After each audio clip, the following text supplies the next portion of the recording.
This afternoon, please join me in welcoming Ewing to talk about her new book, Original Sins: The Miseducation of Black and Native Children and the Construction of American Racism. Ewing demonstrates that our schools were designed to propagate the idea of white intellectual superiority, to civilize Native students, and to prepare Black students for menial labor. By demonstrating that it's in the DNA of American schools to serve as an effective and under-acknowledged mechanism maintaining inequality in this country today, Ewing makes the case that we need a profound reevaluation of what schools are supposed to do and for whom. This book will change the way that people understand the place we send our children for 8 hours a day. Eve Ewing is a writer, scholar, and cultural organizer from Chicago. She's an award-winning author of 4 books: Electric Arches, 1919, Ghosts in the Schoolyard, and Maya and the Robot. She is the co-author with Nate Marshall of the play No Blue Memories, The Life of Gwendolyn Brooks, and has written several projects for Marvel Comics. Ewing is an associate professor in the Department of Race, Diaspora, and Indigeneity at the University of Chicago. And today we'll be in conversation with Clint Smith, a staff writer at The Atlantic. He is the author of the #1 New York Times bestselling book, How the Word is Passed, A Reckoning with the History of Slavery Across America, winner of the National Books Critic Circles Award for Nonfiction, the Hillman Prize for Book Journalism, the Stowe Prize, the Dayton Literary Peace Prize, and selected by the New York Times as one of the best 10 books of 2021, as having one of the best books of 2021. So it's my honor today to please welcome Eve Ewing and Clint Smith.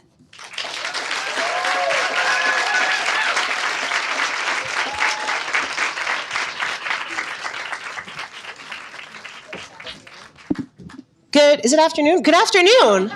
Hi. Who saw the Girl Scouts in front of the... Okay, so I bought a lot of cookies, and I'm going to keep 1 box of Thin Mints for myself. But other than that, there's some Thin Mints, Do-si-dos, tag-alongs, and then there's these Lemon Ups, which are new but good. So I'm going to just pass these around, and if you feel like you need a whole box, take the whole box. And if you just want to open it and pass to your neighbor, so I'm going to start with you, Deb. Okay, great. Okay. Here we go. And for most of these events, I've been starting with a reading, but Clint is one of my just most favorite people to talk to in the whole wide world. And also both of us are very long-winded. And so I think we'll just jump into conversation, and then we'll make sure we have time for Q&A. I mean, clearly Eve could host her own book event. She doesn't need me here. But it is such a pleasure to be here with you. It's such a pleasure to be here with you all on this beautiful, pseudo spring day. We need it. We need it. It has been a long winter in every sense of the word. And so I can't imagine a better way to spend a Saturday afternoon. Is there an echo for anybody, or does it sound? It's just ours. It's just us. Yeah. Gotcha. Well, we're gonna hop right in. I have known Eve for 13 years now. And it's so special for me to have watched her career over the last dozen years, because I feel like we were just wee baby graduate students, sitting in an ice cream shop crying and being like, it's so hard. It's so hard. And then we've kind of just watched one another sort of move forward into the world and try to do this thing called being a writer, and trying to sort of invent new ways to imagine what that looks like given our different backgrounds, given the schooling we got. And also he was just somebody who has been such a... It's interesting when your friends are also your mentors, because it is the sort of peer mentorship. I've looked to Eve for guidance in so many ways, personally, professionally, and she has been a sort of unwavering cheerleader, supporter of mine. And it just, I saw this book when it was a wee little manuscript, a first draft, and to see it come out into the world and become a New York Times bestseller, round of applause, it's just so great because it's such an important book, and you're such an important person to me and to the people, man. clearly. Oh, thanks, man. So starting with the premise of the book in the beginning, can you talk a little bit about just the origin story of the book and what sort of led to you deciding that this was the next book you needed to write? Sure. Well, you really set me up because now I want to be like, and Clinton Ward Smith the third. So, but I do. It's all just so I can get a compliment. I know, I do. I love you so very much and just appreciate you. So the origin story of this book kind of has multiple moments. When I was first training to become a teacher, I took a class on the history of education, and I remember reading for the very first time these words from Carl Schurz, who was the Secretary of the Interior, and so he was tasked with overseeing, issues related to what they called the Indian problem, right? Like, how are we going to win the ongoing Indian wars? How is the United States going to fulfill its manifest destiny, right? And he said in a written address, to kill a native person, he didn't use that language, to kill a native person in war costs about $1 million. And to win them over through school costs $150. And we can win this war more efficiently, more effectively with an army of school teachers. And this language of an army of school teachers fighting barbarism, fighting savagery, came from him. It came from Merrill Edwards Gates. It came from many other folks who were explicitly tasked with solving this social problem as they saw it, which was a war. Like, it had been a literal war, right, since before the United States was a country, and had extended. And when I read that, it really stopped me in my tracks, because as Black people, we are raised, I know this is something we share, like, we're raised like education is freedom, education is your liberation, knowledge, nobody can take that from you. Our enslaved ancestors weren't allowed to read and all this, right? So I was raised with the idea that school is inherently liberatory, while at the same time being keenly aware through my own observation that wasn't true for a lot of people in my life, right? A lot of people in my family, a lot of my classmates growing up in Chicago, and just, you could see in like 4th grade, right? I could see the ways that wasn't true for many people. And so I had this moment of understanding this tension of like, how can schooling on the one hand be this promise of liberation for Black people, and on the other hand be explicitly and intentionally used as a tool of genocide against Native people? And what do we do with that, given that these two peoples are at the origin point of what becomes the project of the United States, right? That there is no United States as we know it without chattel slavery and without the genocide of indigenous people, that both of those things happen not in a discrete moment, but in a series of ongoing violences that we still live today. So that stuck with me, such that when I left the K-12 classroom and went into academia and I started teaching, like basically school education policy courses and things like that, about 10 years ago, how many teachers are in the room?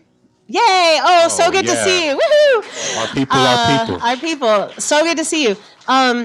So I don't know about y'all, and I don't know about you, Clint, and your like teacher prep, but for me, there's this idea of like, this is the history of schools, and this is what schools did for America. And by that, they mean white people in America. And then sometimes there's like a footnote or like a sidebar or a week on the syllabus that's like, that wasn't true for all these other people. But mostly this is how schools worked, right? And so for me, once I started to understand this history more, I was like, this is the main event. Like, this is actually the history of schooling in the United States. And so I became very convinced that you actually don't understand schools in the US if you do not understand the history of what schools have meant for Black people and for Native people. And actually, you don't understand racism or racial hierarchy in the US if you don't understand schooling. And so I started teaching my classes that way and making sure that wherever we ended up with policy or whatever, that we began with those two histories. And I titled that section of the syllabus Original Sins.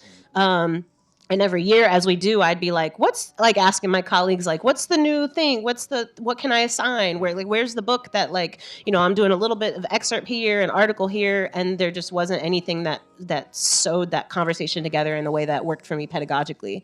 So I wrote this book, and here it is. And so this quarter, for the first time, I've gotten to teach the book, which is immensely satisfying because I'm like, I know for a fact that what I want you to know is in here. And my students read the bootleg PDF of the book before the book actually came out. I was like, don't distribute this, you know. Yeah, so it's been really delightful to have that opportunity. And one of the things you talk about in the intro is you use this framework of the race machine. Could you talk a little bit about, and you talk about race as a particular type of technology, and the race machine is the sort of lens through which you sort of examine that. Can you talk a little bit about what you mean by the race machine? Sure. You know, we're poets, so there's a lot of metaphors. And so the race machine is kind of like my image for talking about a process that sociologists and people from across the social sciences talk about a lot, which is the idea that race is socially constructed, right? And people say that all the time, but people often don't think about like what that means, or the idea of construction as an active verb, right? So like, what are the actions, what are the ways in which this construction takes place? And so the race machine is kind of a metaphor for the ways that can someone help this person find, okay, great. I want to make sure that you have a safe place to sit. Okay, great. You're good? Okay, cool. I wanted to make sure there was not a imminent fall. So the idea that the racial categories with which we interact every day that we take for granted are somehow like static, or that they came from Moses down on the mountain, right? I think is something that people internalize without thinking about it a lot. So people will say something like, well, is this person really white? You know, or is this person really black? Or what does that mean? And so the race machine is kind of my metaphor for the ways that the United States takes people from many different faith traditions and linguistic traditions and histories and cultures and narratives and renders unto them a race, right? And does so, you know, with sometimes areas of ambiguity, but often in this like very essentializing way. And I think that sometimes those conversations are more evident or easier to have when that process has been feels more historically recent. So for example, you know, one of the discussions that has happened like on an academic level, but also on the census and things like that, is whether Latinidad is a race, right? Whether that's a racial identity and ethnic identity, how those two things intersect, right? And who gets to decide and what that means for official channels. But I think it's important for people to forget that like Blackness is also a socially constructed category, right? And that because Black people have been in the United States for so very long, and because there's such a very robust legal architecture that made very clear these people are Black and these people are not, and this is why, right? There's a capitalistic reason why. That it's easy to forget that people came here with different religious practices and different linguistic practices and, right, all these different things. And so, yeah, that's what the race machine does. And as a sociologist, part of what fascinates me are like the illuminating moments where you kind of see this construction happening, right? And so one way that happens is in court cases where people that are Mexican or Asian, right, appeal to the court and they're like, no, I'm actually white and here's why I'm white, right? And so in a real example, like going to the court and being like, well, like a Japanese American man going to the court and being like, okay, well, I have white skin. So I'm whiter than some of y'all, right? And so like, and they're like, well, that's not really what we meant when, you know, and, you know, well, by white, we meant Caucasian, right? And so then a South Asian man being like, all right, well, I'm from the region of the Caucasus, so I'm white. And they're like, that's not really what, you know when you see it, you know? And there's a lot of jurisprudence in the history of the U.S. court system that's just like, well, we kind of decide, right? And Cheryl V. Harris, the critical legal scholar, critical race theorist, tells us that is one of the ways in which whiteness works, is that part of the property function of whiteness is to decide who gets to have it and who doesn't. Anyway, I've gone far afield of your question. But no. I mean, I think it'll be interesting to just watch Eve have a conversation with Eve. And so I'm just like, I just go back and I'm forth. a Gemini, and I also had I had a latte before coming here, so I'm just like. This is why we love you. But I think your point is so important because, you know, and Nell Irvin Painter has written extensively about the sort of the evolution of whiteness and how white people, as we currently understand them, weren't always white. The Irish, right, the Italians, the Germans. I mean, you talk about how Ben Franklin back in the day was like, man, there's way too many Germans in Pennsylvania. Right. Like, we are about to become German unless we get them out of here, or, to the point of the book, like use school, right, as a mechanism through which to more fully assimilate them into our American conception of whiteness, right, which is a sort of historically unique iteration of it. Because to your point, it's not based on... It's a moving target. It's a moving target. It's a political target. It's an ideological one. It's like vibes, right? It's like the sort of vibes. Like, what do we feel? Right. And so could you talk a little bit about, because one of the things you do so well is talk about the different ways that school exists, as, you know, in some contexts as a liberatory project, as an oppressive project, as an assimilatory project. In what ways was American schooling used to create a homogenous conception of whiteness? Yeah. I'm going to answer to this side of the room because I feel bad for these folks. So hello, all of you. But just, you know what the front of my head looks like. So just use... I think, again, like, one of the benefits of whiteness is the illusion of not having race, right? And so one of the things that one of the ways in which whiteness operates in the United States is under the auspices of invisibility. But as you point out, right, there are these successive waves of different white people, what we now would understand as white people, arriving in the U.S. at these different times. And each time, the white folks that had been here were like, we don't rock with those people. And then when the next one came, they were like, oh, well, we always love those people, but like the new people we don't like, right? And so there's the German example that you mentioned. Irish Catholic people, basically like an early instantiation of what we would call the school voucher debate, right? There were Irish Catholic folks that were like, why are we paying taxes for our kids to be educated in public schools where Catholicism is being derided and insulted, right? And so they had like physical fights and riots in the street, like over on both sides, like about how Catholicism and Irishness would be discussed in schools. And then when people from East Europe and Southern Europe came, people were like, we always love the Irish and the Germans, but these new people, you know, the Slavs and the Czechs and the Italians, they're not. Right. And so Teddy Roosevelt talked about this idea of race suicide, right? The idea that real white people need to watch out because all these new folks are going to basically dilute or pollute the race, right? And it's an explicitly eugenicist argument. And so one of the things that school was intentionally used for, especially in the beginning of the 20th century and during these heightened waves of immigration from Eastern and Southern Europe, was this idea of creating a unified white citizenry. And children were and are given less institutional power, less agency, less autonomy, right? They are kind of made vulnerable to the ways that the institution wants to act upon them.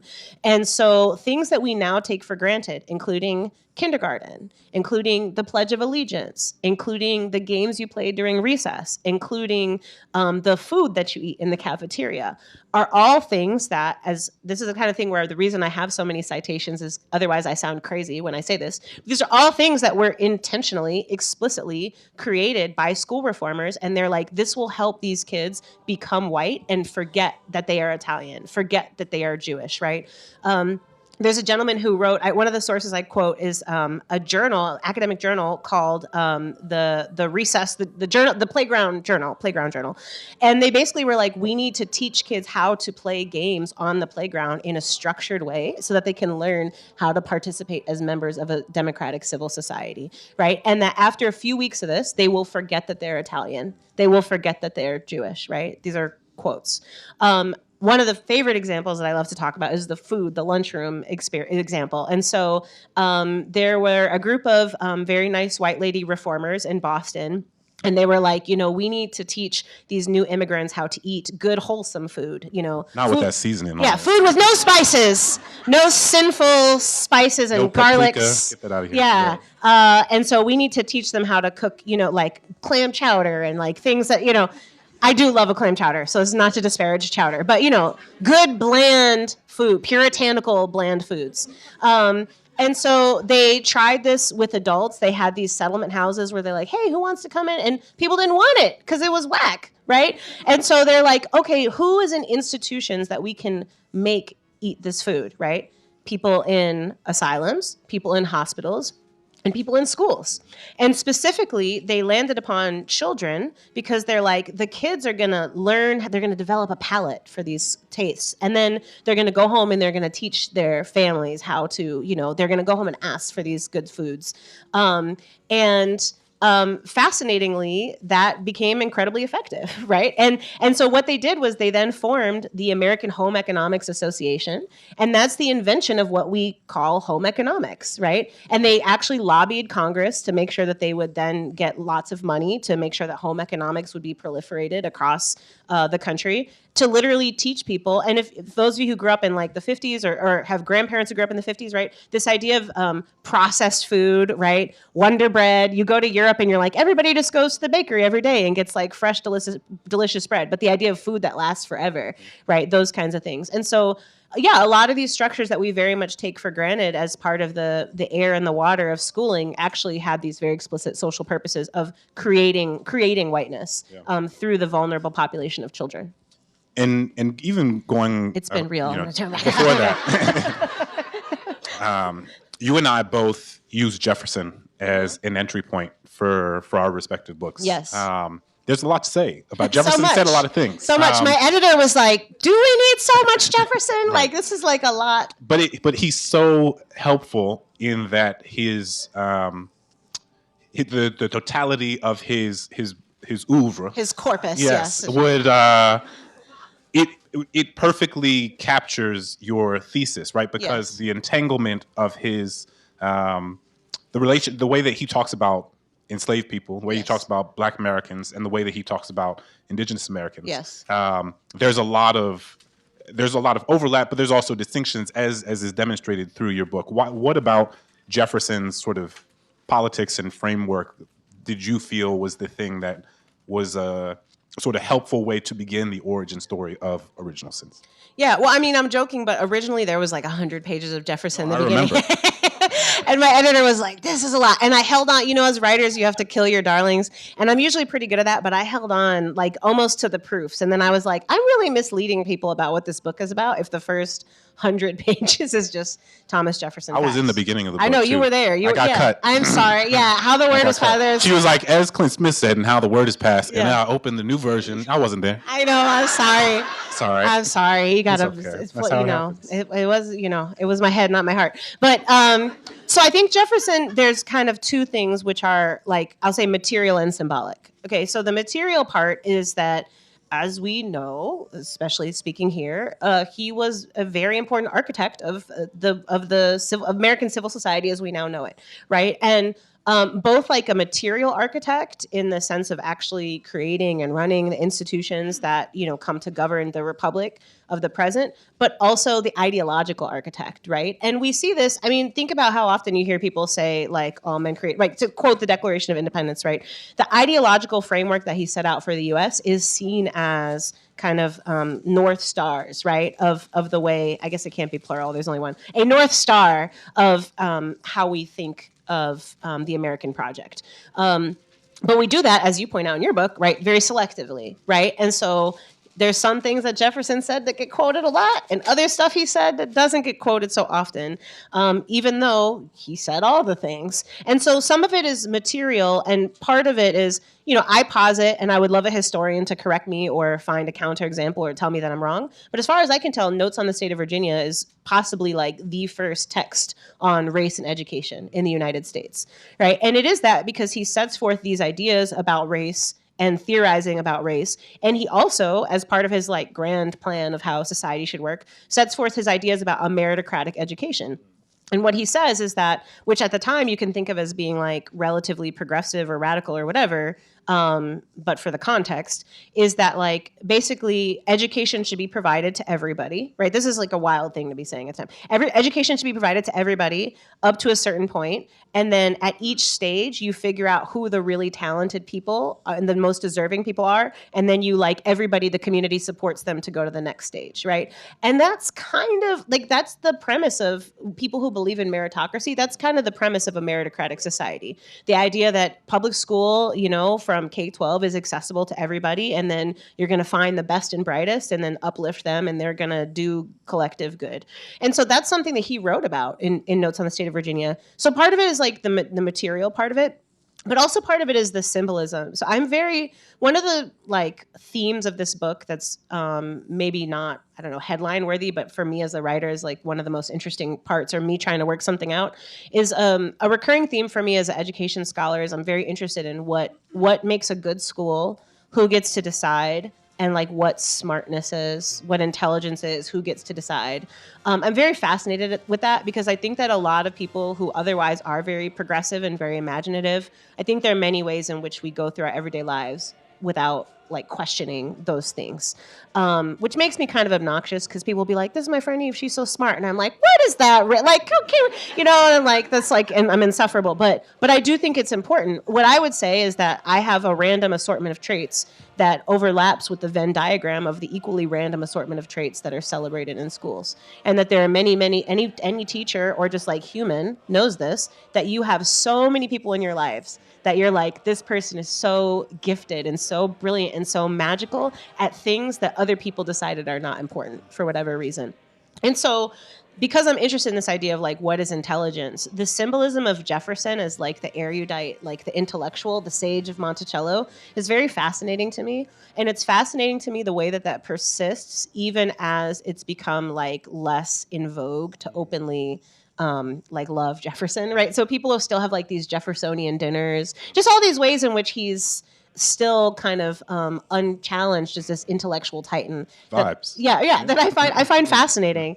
The other person that's sort of the corollary there that I talk about a lot symbolically in the book is Columbus. And I'm very fascinated in the ways that Columbus continues to be a mythological figure. Any early like K to 3 educators here, younger? Okay, it was all high school and middle school people. Fascinating. Okay, so anyone who has a kid who's like in K to 3. Okay, several people. So there are a lot of these like Columbus worksheets that kids get assigned to do that I find so fascinating and weird because a lot of them have nothing to do substantively with like Columbus as a historical figure. So the worksheets will be like, Columbus went on a trip. What would you take if list 5 things that you would take on a trip? This is a real example, right? I mean, Columbus he was sent by the king and the queen. Here's a picture, like spell these words, king, queen. Very strange cartoony images of Columbus that I find so fascinating.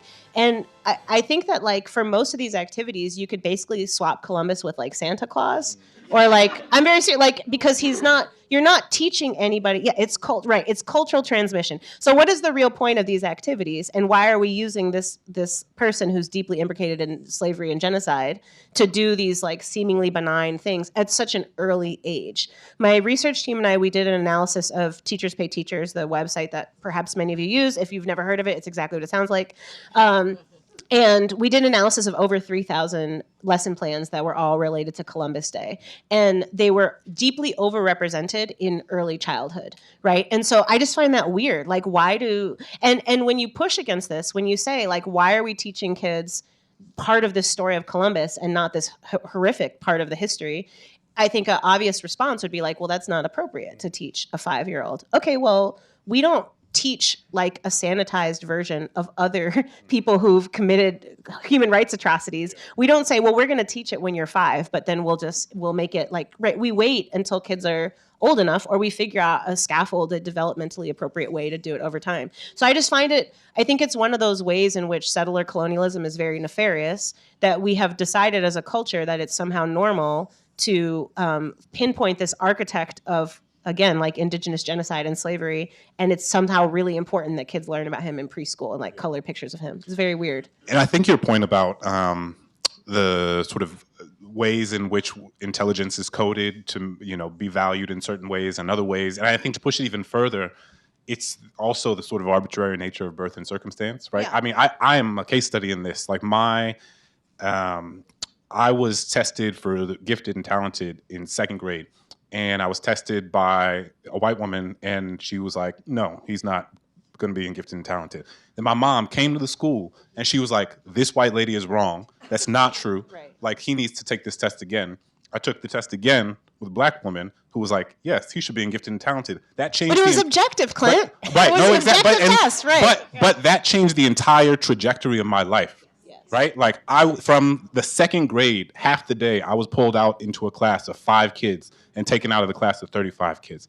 That and simply because, we talk all the time as sociologists and think a lot about this in the context of education, of like sort of the sort of social capital that parents have or don't have to sort of navigate complex systems, and to what extent do they feel like they can challenge authority or not, and to what extent, like if you're an undocumented person, and are you going to go into the school and risk, there's so many layers to it. If you're working, so many different things. And so again, it's to say, when somebody's like, oh wow, Clint, you like went to this school and you did this and you did that, it's true, and you have to account for these myriad of arbitrary ways in which I was afforded an opportunity. Again, thinking about like the second grade, I was thought of as gifted by one person and not by another.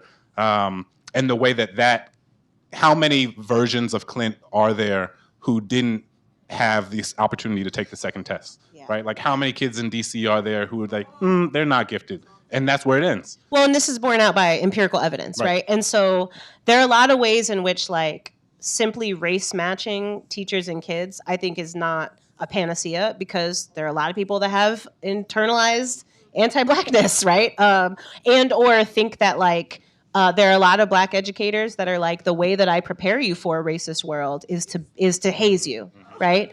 Up to graduate school, there are people that think that.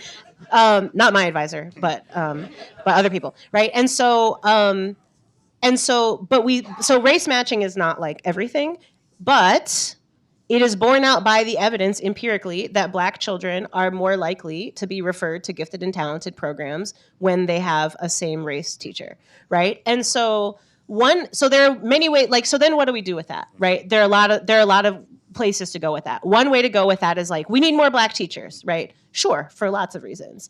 Another place to go with that is like, we need to refer more kids to this, right? Sure. But then I'm like, why do you need to be gifted and talented to be in the classroom with the 5 kids, right?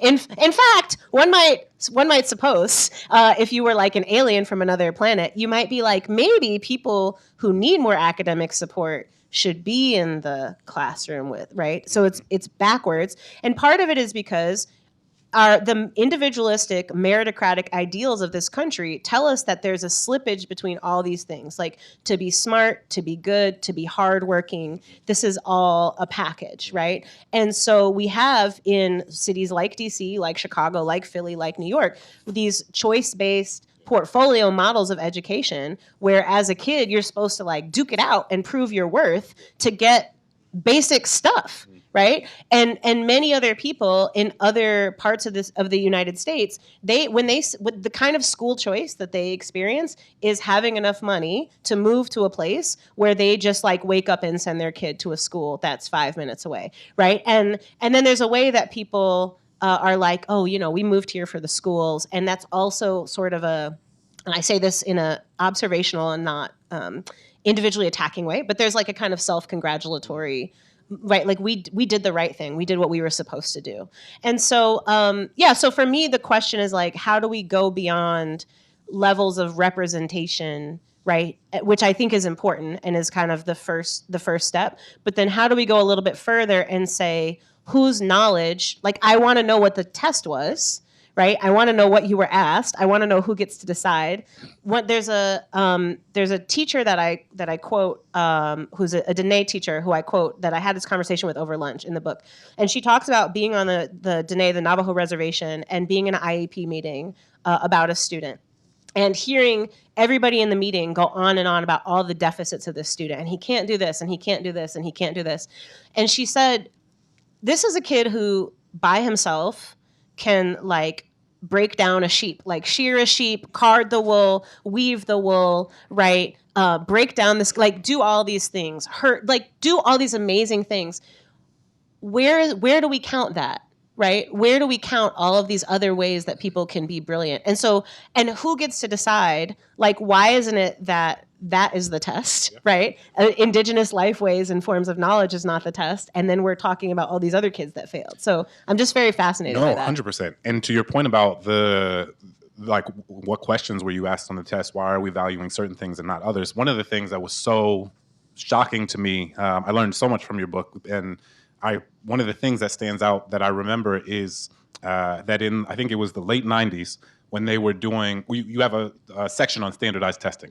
And I believe the SAT, they have these experimental tests that they place in every year, right? And so there's like... They're like norming questions. Yeah. We're going to see like how kids do on this new test or this new question, and they decide whether or not they'll keep it for the next year. And you cite studies that show that for these experimental tests these experimental questions they put in, if the question is answered correctly by a majority of black children and not majority of white children, they throw the question out. It's broken. Yeah. Yes. It's like, no, that question doesn't work. It doesn't work. But right. if the inverse happens, if it's answered correctly by a majority of white children and not a majority of black children, they keep it in. Yes.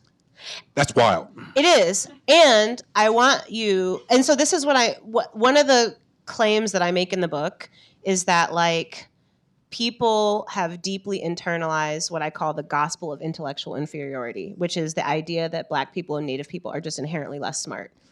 And I think that I think this is a thing that many people deeply believe in their heart of hearts in ways that they have not contended with. And I think that that's an example. So when we talk about that in terms of the SAT, I get it, right? I get why it's shocking to people.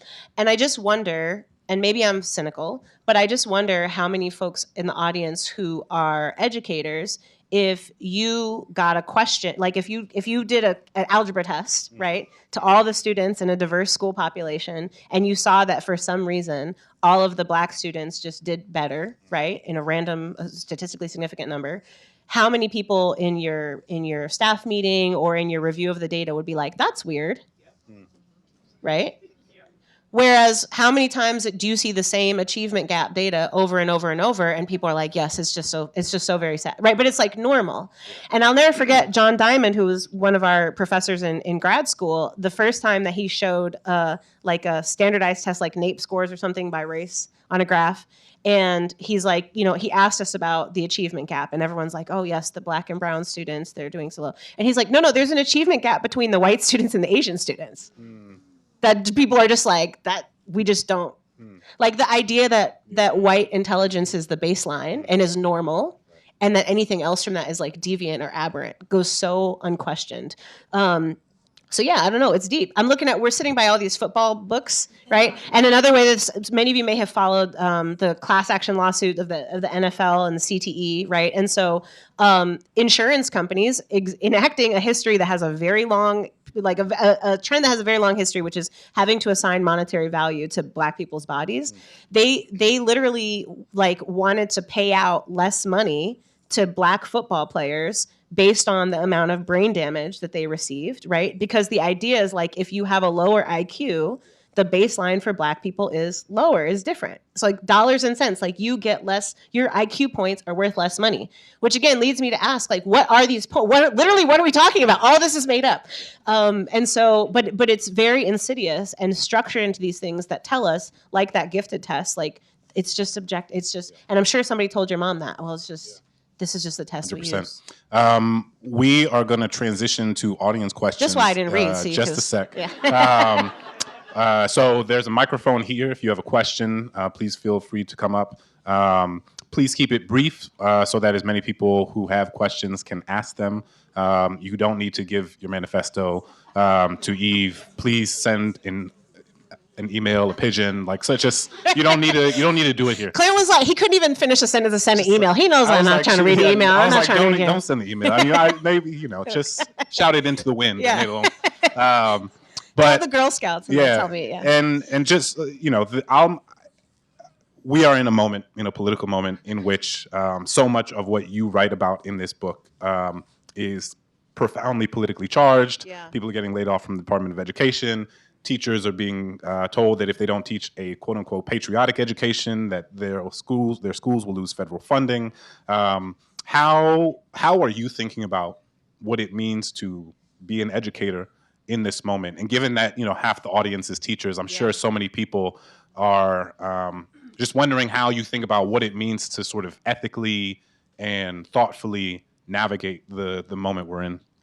Yes. Well, one thing I'll do, because as y'all see, brevity is not a strength of mine, and because I do want to make sure we get to questions, so I promise it's not like self-promotion. I don't get paid by clicks or anything. But I wrote an essay in these Times recently that kind of answers this question, that I forget what it's called, but it's about the current administration's educational agenda. So if you Google like Ewing in these Times and the name of the president, you will find it.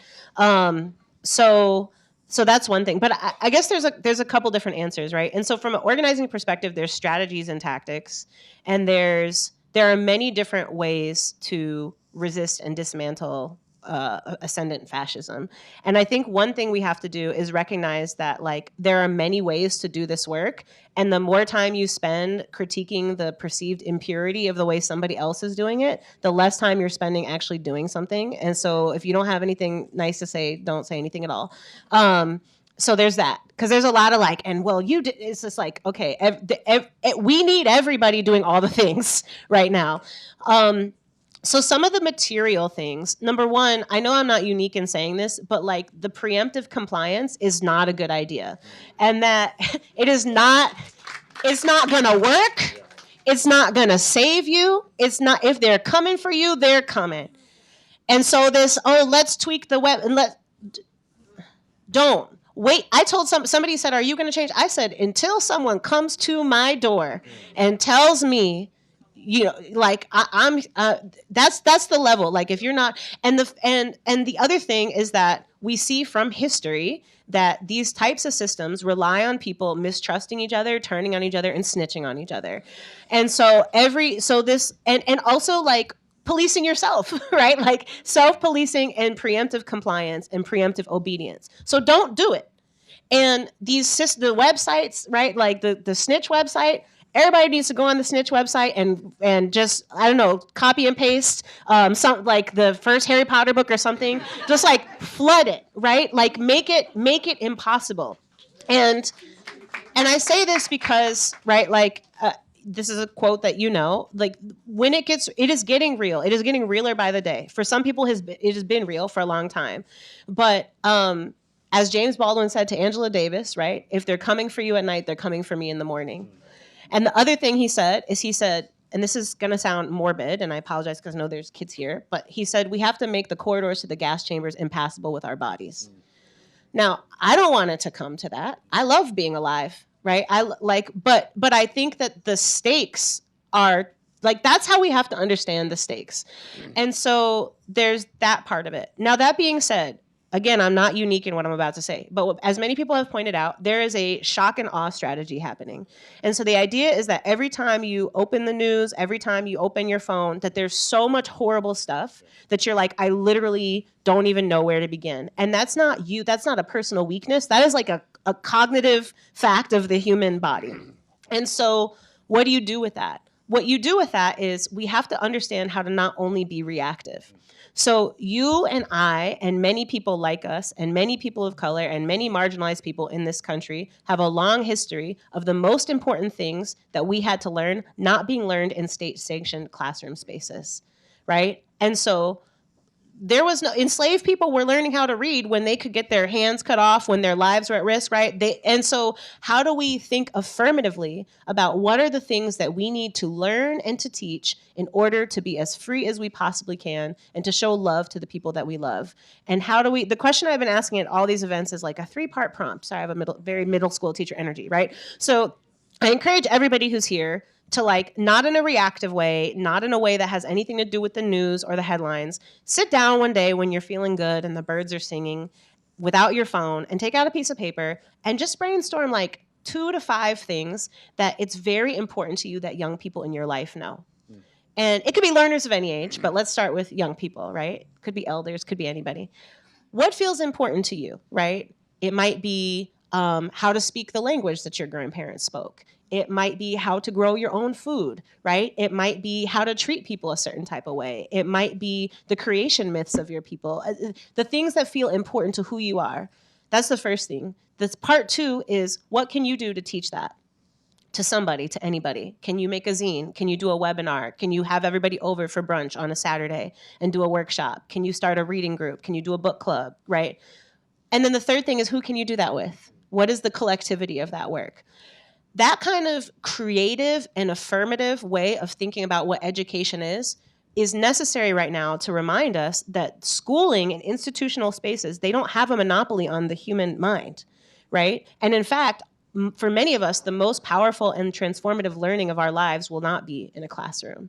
And so what do we do with that? And I think that like sometimes, you know, I'm an Afrofuturist, and all my work is like imagination and creative. And I think that at times in crisis, when people's like lives are in danger, it can feel very uncomfortable to be like, we all need to have dreams. But the thing is like all this stuff that we're living now, this is their dream. They dreamed this. They didn't do it by accident. They looked around and said, I don't like the way this country is going, and by golly, I'm going to get together with some people and make sure it goes another way. And they organized, right? But that organizing was led over decades. Over a long time. Long time. It's bananas, right? And so they're not smarter than us. They're not more creative than us. So that is a place where we have equivalent, or I might argue, superior terrain. And so, and our lives are on the line. And so that's what I think we need to be doing as well. And I also want to remind all the teachers in the room that, like, in addition to being a teacher and being an actor in that classroom space, that you're also like a person with amazing skills that a lot of other people don't have, right? You're organized, you can use a calendar, you can have an efficient meeting, right? Like, you're a patient, you have some protocols probably for like you have so many assets that are so useful to use in so many spaces. Because you know this when you go out and start hanging out with your non-teacher friends and they just be, you know, like inefficient, you know? And so use that, right? And so that's what I think the short-term work and the long-term work are both really, really critical. All right, we have a brief amount of time left. So again, I really want to emphasize brevity from both the questioners and from you. Yeah, okay. I'm going to strive. So, this is pot and kettle if you've ever been to Go ahead. Clint's events, but Washington, D.C. is a pretty rich city. It's majority black, and its spending on schools is in the top 0.1% of any school district. And a little bit more is spent in the wards 7 and 8, the poorer wards. Would you say, and this has been the case for a long time, would you say Washington, D.C. has successful public schooling? And if not, could you as superintendent make changes so that it would be an excellent system? Well, I will say that I'm getting some mixed emotions from the audience, such that just because I'm here, I'm not able to fact check the first two things that you said about the spending. And so I don't want to answer in a way that presumes that without being able to confirm it. But that being said, I would encourage us to think about, there's a question beneath your question, which is what I'm hearing you say is there's an assumption about the relationship between funding and the quality of schools that I'm hearing from you that you don't believe is true, right? That there's not a linear relationship between the funding and the quality of schools. Well, there's a lot of money. Yes. That we've had black leadership in the city for 60 years. Sure. Why isn't it a great system? Did I say something about how the best way to make a great system is with, I think I'm feeling a little bit of a disconnect between the conversation we had and the question you're asking. So could you help me understand the relationship? Oh, just that I would have thought if you have all sorts of resources, sure, and people with goodwill in charge, sure, that you would have a excellent public education system. Yes. And yet I think the sense is it's not so. Got it. So I feel probably the least equipped in the room to answer that question, but I'll give you my briefest version. And I will say that there are a lot of unspoken assumptions in the question that I feel I don't have time to unpack at the moment. But I encourage you to, maybe someone will have a conversation with you about that after. So I think that part of this book, which is about the contemporary structure of American education, begins in like the 17th century, right? And so part of the argument that I'm trying to make is that the schools as we see them functioning serve a very precise and effective function for people in power. And so that transcends who is the superintendent or what policy we're having in, you know, this scale of 5 years or 10 years, because this is sitting on top of a much deeper and more foundational hierarchy. And at the same time, I'll also say that when we have this conversation, the factors that you've mentioned are the city leadership, the level of funding and the superintendent, and that there is a sense of accountability when we talk about those kinds of actors, but we don't talk about who else is to be held accountable. And so if the kids that show up for school every morning in DC, if they don't have guaranteed health care, if their parents don't have guaranteed health care, if they don't have guaranteed housing, if their parents don't have good jobs, if they don't have equitable transportation, if they live around places where there's lead and pollution, right? As the first poem I ever heard Clint do was about being a teacher in DC and the experience of environmental racism, right? Then we're asking a very small number of people to be held accountable for actually what is everybody's responsibility. And so that's my, all right, well, you are leaving before I'm done, so I hope you find the book you were looking for today, because I don't think it's this one. But maybe someone will make a recommendation. What's up? Good to see you. I'm such a fan. I just want to say I'm so grateful for both of you. Thank you. Your sentiment is not universal. And your giftedness. I'm sorry that wasn't about the No, book. it's okay. Yeah. It's okay. I used to teach middle school, so I was like literally like someone could throw something and I would be like, go on. Well, I just want to say I'm so grateful for both of you and your giftedness. Thank you. Thank you. I've probably seen you in conversation 7 or 8 times, Clint, in the last year or two. So, and I taught at Parkdale last year. Oh, I snap. learned you taught at Parkdale. Oh, that's amazing. That's where I taught high school. I love the relational, like, peer mentor at the beginning. I'm curious, like, who some of yours are, Eve, in the field of education, and like, who inspired you to write this book? Oh my gosh, thank you for that question. Can you say your name also? Jason Beal. Thank you. Yeah, there are so many. So this book is actually dedicated to my teachers. And by that, I mean not just like my formal school teachers, but like teachers of all ages and all spaces, mentors, political teachers.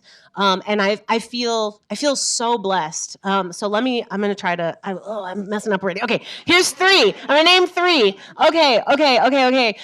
First, I could do 100, but here's 3. Okay, the first is Gwendolyn Brooks is very important.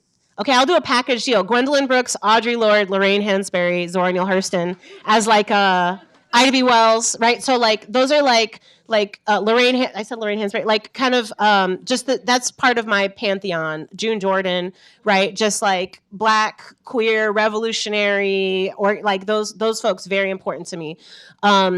In my personal life, Chicago is a very robust organizing city where people like to show up and do stuff. If there's something to be done, people are like, cool, let's do it, right? And so I've learned a lot. A lot of how I move in community is because of that, like growing up in that environment. And the third person I'll shout out, who's just like a personal educator who influenced both of us, is Sarah Lawrence Lightfoot, who was my graduate advisor. And she taught me a lot. And part of what she taught, so she writes beautifully about schools, but she also like so thoroughly does not care what anybody, like had so, to quote, when Du Bois left Harvard, he said the pleasure was Harvard's, right? And that's kind of her, right? She's like, this is so beneath me. And so she just always encouraged me when grad students will come to me and be like, how do you, and I'm just like, I had the mentor. I was going to do what I was going to do regardless, to be honest. I don't follow directions, but she really made it very easy for me by living her life in a way that was so beyond and unconcerned with the pedestrian nature of the academy. So those are some of my, there's so many. That was like the hardest question. Thank you so much. We'll do 2 more and I promise I'll be so fast. Okay. Let's brief as you can. Yes. I'll try to be brief. Want to big up Lightfoot. I turned 50 last year and she has a book, The Third Chapter. Yes, highly recommend that book. Yeah, so I just started reading that. I've been teaching for over 20 years. I brought 5 of my students here. Hey, yay! Woo! Are they stacked behind you? Is this the 5? Yep. Okay, cool. Most of them. Bet. So do each of you have a question or do you have a collective? Because I would love to. Let's stack. Let's stack. Okay, right, so cool. you do you and then we'll do a lightning round. All right, so Clint's you mentioned so mad. they dreamed this up. Yeah. We have an initiative at our high school called Power Dreaming, Students Reclaiming Joy in Education. One of the things that I'm a big believer in is students speaking to people like you without interpreters, because a lot of times the district will bring someone like you or someone like Clint to speak to us, but we need you speaking directly to the students. Yeah. And so my question to you is, if you were speaking directly to my students and other young people who are having to deal with this racist system, what is your message to them when it comes to what they need to do, not to just to survive, but to thrive within this system? Wow, thank you so much for that. Well, I get to speak directly to them, so I'll keep it quick. So Will I you? just, oh yeah.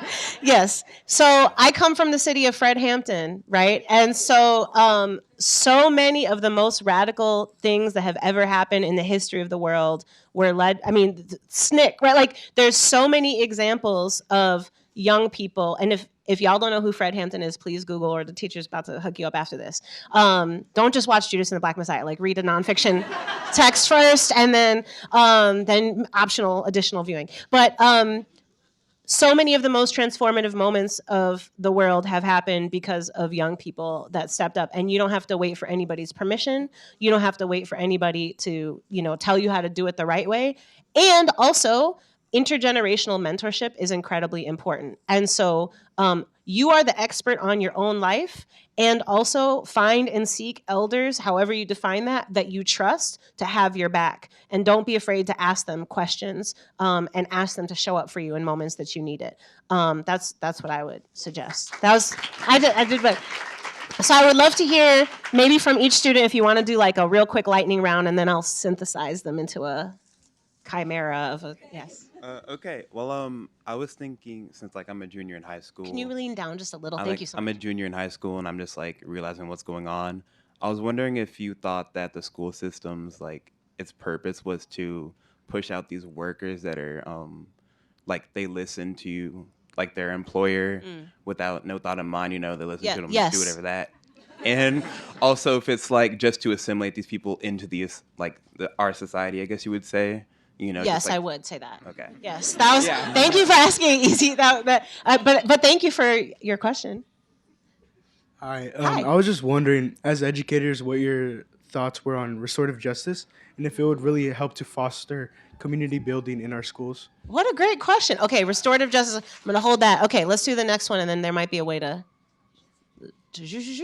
Hi, I'm Jasmine. Thank you. I really resonated with what you were talking about about intellectual inferiority. And so in elementary and middle school, a lot of us don't have choices on what classes we're tracked into. Yes. So when it gets to high school and we actually do have the decision, a lot of Black and brown students don't feel empowered to take those courses. Yes. And now I got a great teacher, Mr. Lewis, who empowered Hey, me to shout take out, those yes, courses. yes. Shout out.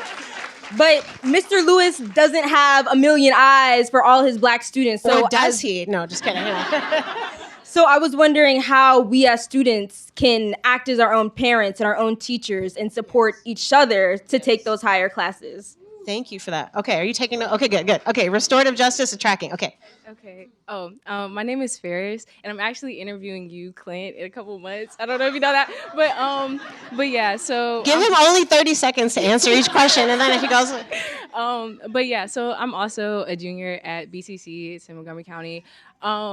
And so my question to you is that a lot of teachers and like a lot of students use the ideology of I don't see color as a way to like mask their racism and things like that. So I want to, I guess, ask you if that blends into that, I guess, structure of whiteness that you describe in your book. And also, I'm sorry, I'm gonna keep this brief, we just had an author at our school, Bettina Love. And That's the homie. Yeah. And so we interviewed her for Equity Justice Initiative. And Isn't she great? describes, yeah, she's so amazing. I love her so much. Like, she's so amazing. But yeah, so she describes whiteness as a mentality and a kind of like a way of life. So I was wondering also if you believe that, or you also say it's a structure, but I wonder if you also believe like it's also a mentality as well. Thank you for that. Okay, so I'm gonna go with it was restorative justice. Oh wow. Okay, great. Thank you. That's my guy. Okay. Thank you so much. And I apologize to the first student. I didn't mean to be curt or brusque with you, but I was pressured, and that it is my answer is yes. But so okay, to the first question, one of the things about restorative justice is that it is necessary, and also the problem with punishment in schools is not only a policy problem, it's a culture problem. And so what I mean by that is we can say, oh, we need to suspend fewer students. We need to expel fewer students. But in a culture where the first way we address any problem is by punishment and by arresting people and incarcerating people, if we don't shift the culture in that school so that a peace circle doesn't become its own form of punishment, right? And that even when things don't accelerate to that level, like just in our everyday interactions with each other, between teachers and students, between peers, how are we treating people with kindness? How are we treating people with patience and forgiveness? How are we building a culture of trust? Like Clint said, he and I have been friends for a long time, right? We have a lot of accumulated goodwill. Right? One of us could do something to hurt one another because that's what happens to people in relationships. But then we have a lot of structures in place to talk about that, right? To call people in to talk, like people in community with us. And so that to me is as important or more important than restorative justice, because a lot of teachers, unfortunately, are like, they're like, well, we're not doing suspension no more. Now we're just doing these peace circles. But if your attitude is still that, that this isn't also just like a procedural thing that you do, then that's still part of the problem. And that's not just about schools. That's about like a carceral punishment. And you all met with Bettina, so you know this, right? Her book is Punished for Dreaming, right? It's about the ways that punishment is the default in our culture. Thank you for that question. The second thing is, how can students support each other in this conversation about tracking? And so I know that I started by being like, oh, we have to dream new futures and all this type of stuff. But that being said, I also encourage you to think about like very local and specific things that you can do in your school, in your community. And this sounds to me like such a tangible and powerful one. And so I would encourage you, like as a research project, to look at like, what do you want to do after you graduate, right? Do you want to go to college? And if so, what are the kinds of requirements that you're going to have to fulfill to get there, right? And what do you need to do in high school to be qualified to get to that point? And then backtrack, what are the things that, as you look back at do you say grammar school in DC? No, okay. Any Chicagoans here? Okay. Anyway, grade school, elementary school, your elementary school experience, middle school experience.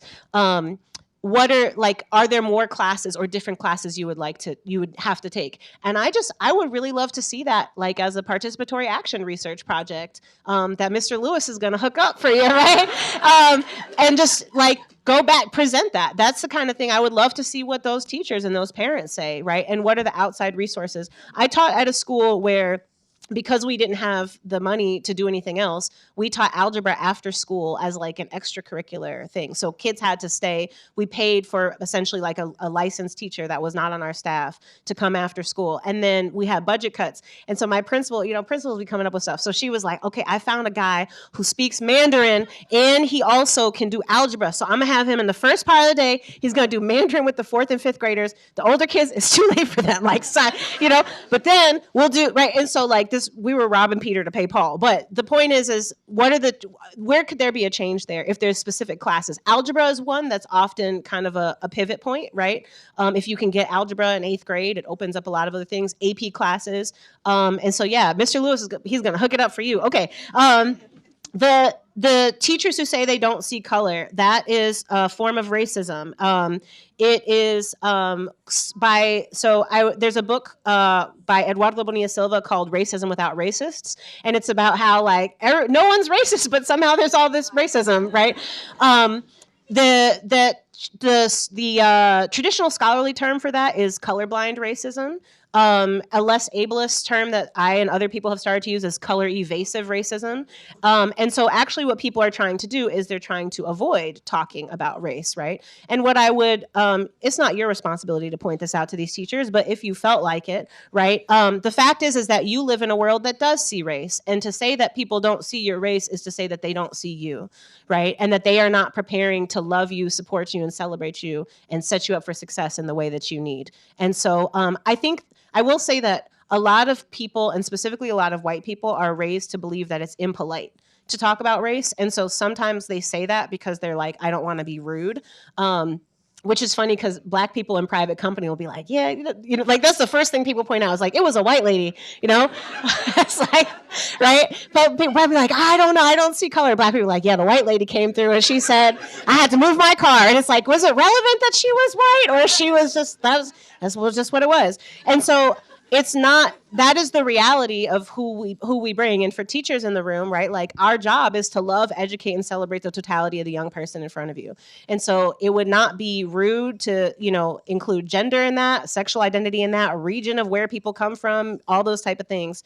And so I'm sorry that those teachers are saying that. Is whiteness a way of life? Well, James Baldwin said that whiteness was a fiction that white people have come to believe. W.E.B. Du Bois said, and I'm paraphrasing, the religion of whiteness is the propertization of the world forever and ever, amen. And so I think that there is whiteness, like any other racial category, is a social construction that people decide all together every day that they're going to create and recreate in different ways and invest in it or divest in it. And so white people cannot decide that they want to fully opt out of their whiteness, right? The second they go outside, someone's gonna be like, there goes that white lady, right? But what you do get to decide is the ways that you do or don't want to invest in the things that white supremacy and white supremacist culture teach us. And those are things that people of color are also susceptible to, right? And so like, capitalism is one of those things, right? Violence and colonialism is one of those things. There are a lot of people of color who, unfortunately, their idea of getting free is to have access to the violence and power of white supremacy, right? And so all of us have to figure out how we divest from that. And I think that that's why that question of like, what's on the test is not just for me an academic question, because we live on lands where for a very long time before anybody from Europe got here, there were people living here since time immemorial, acting as stewards of these lands in relationship to lands and waters, in relationship to one another, not in a perfect, idyllic, romantic way, but with like other ways of thinking about rights and love and gender and like what the purpose of a good life is. And so what would it look like if we started turning to some of those indigenous knowledge systems, turning to the knowledge systems of people of color and people of the global majority, and saying like, there's actually other ways to do this. There's a whole long thing in the book about like, Navajo ways of making restitution, Lakota ways of making restitution. There are other systems of justice and ways of being that far predate the violent land and that we have come to occupy. And part of the violence of white supremacy is trying to keep us from forgetting that, from remembering that, so that anytime you ask if something else is possible, people tell you that it's not, even though it's literally like what was here for a long time before folks got here. There was the land that we live on right now, where if you said, I dream of a world without prisons or a country without prisons, people would tell you that's impossible. This was a country without prisons. This was a country without police, like for a long time. And so like, how do we recenter that conversation, right? And part of, is whiteness a mentality or a choice? Part of it is like, are you willing to open your mind and your heart and your thinking to the fact that that was a reality? And then like, what do you do with that knowledge? And that's a question for all of us. You all have been incredibly patient and kind. I want to say thank you so much to this man. This is my brother right here. Thank you. I love you so much. And this book would not, like, Clint and I were shooting in the gym trying to write these books. So it would not be here without you. I also want to say I'm very grateful that I get to do a signing after, thanks to the staff at Politics and Prose. And I am very prone to long conversation. And so I am going to try very hard to just say, thank you so much, sign the book with your name in it, and move quickly so that I can get to the next person. Please know that it causes me near physical pain to do this. And that if I had my druthers, I'd be like, oh, your birthday's coming up. What are you gonna, oh, you're going on a trip. That's great. Like, I really do want to hear all of your business. And it pains me, it hurts me more than it hurts you. So I'm sorry, and please know that it's not, my heart is linear time, and I'm just gonna I'm gonna power through. But I apologize for that. And I thank you so much to the staff for having us, and thanks again to Clint, and thanks to y'all. Everybody give it up for Eve Ewing.